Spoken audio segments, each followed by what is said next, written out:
Hello সবাইকে, আজকে আমি নিয়ে এসেছি নতুন একটা রেসিপি, চিজ কর্ন স্যান্ডউইচ। এটা বানাবার জন্য বিশেষ কিছুই দরকার নেই।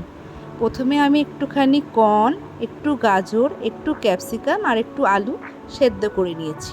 তারপরে কড়াইতে একটু সর্ষের তেল দিয়ে তার মধ্যে আমি একটু মৌরি ফোড়ন দিলাম। দিয়ে সেদ্ধ করা যে সবজিটা আমি রেখেছিলাম ওটা আমি এবার এর মধ্যে দিয়ে দিলাম। এটা একটু নাড়াচাড়া হয়ে যাওয়ার পরেই এভারেস্টের যে পাওভাজি মশলাটা আছে না, সেটা আমি এর মধ্যে দিলাম 1 চামচ মতন।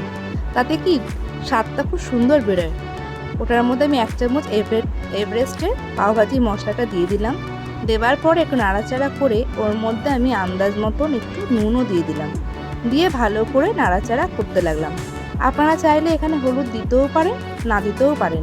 আমি একটু হলুদ দিচ্ছি যাতে দেখতে জিনিসটা সুন্দর লাগে, কালারফুল লাগে, ওই জন্য আমি একটু এর মধ্যে হলুদটা দিয়ে দেব। দিয়ে নাড়াচাড়া করতে লাগবো। যতক্ষণ দেখবো যে আলুটা আর চিজ আর গাজর এগুলো ভালো করে সেদ্ধ হয়ে গেছে, তখন বুঝবো যেটা হয়ে গেছে।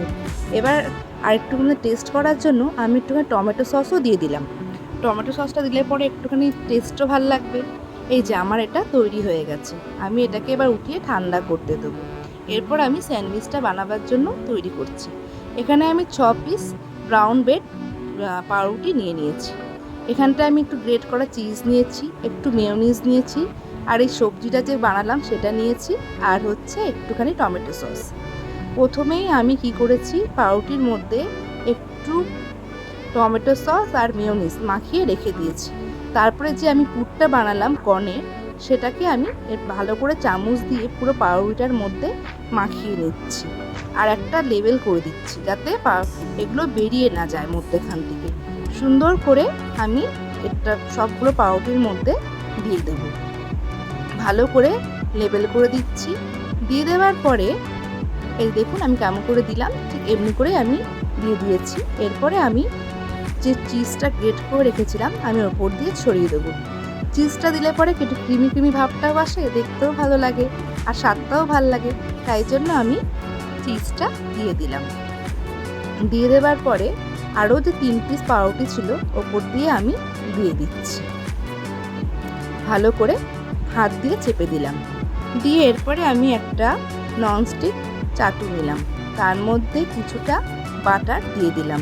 দিয়ে বাটারটা গরম হতে গেলেই আমি পাউরুটিটা ওর মধ্যে দিয়ে দিচ্ছি।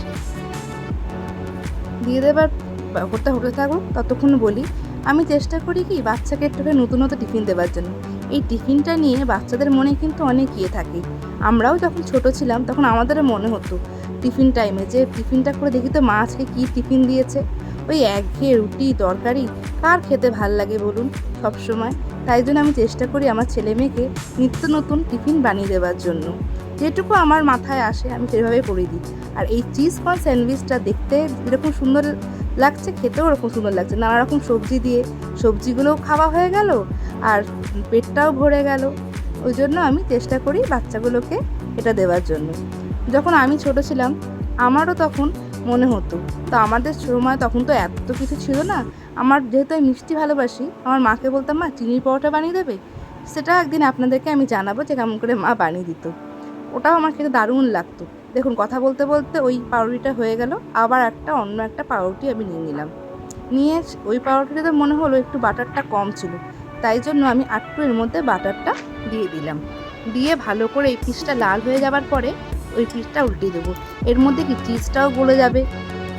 দিয়ে এবার উল্টে পাল্টে আমি ওটাকে এবার ওই সাইড দিয়ে উল্টে দেবো। এই টিফিনগুলো বলছিলাম যেটা আমি আর কি, এই টিফিনের একটা আলাদা ইয়ে থাকে। কিন্তু এখন এত বাইরের খাবার বেরিয়ে গেছে যে আর কি বলবো, আমাদের সময় তো এত বাইরেকার খাবার সত্যিই ছিল না। তখন মা যেটা বানিত সেটাই ভালো লাগতো খেতে। কিন্তু এখন এত বাইরের খাবার বেরিয়ে গেছে, সেখানকার যুগে চলতে গেলে বাচ্চাদেরকেও বাড়িতে নতুন নতুন টিফিন করে দিতেই লাগে আমাদের। এই যে আমার হয়ে গেছে চিজ কর্ন স্যান্ডউইচটা। আপনারা দেখে বলুন কেমন হয়েছে। আর যদি আমার ভিডিওটি ভালো লেগে থাকে তাহলে একটা লাইক করে দেবেন, একটা কমেন্ট করবেন, আর প্লিজ সাবস্ক্রাইব করে দেবেন। টাটা, এখন আমি আসি। কেমন লাগলো অবশ্যই কিন্তু আমাকে জানাবেন, শেয়ার করে দেবেন। টাটা।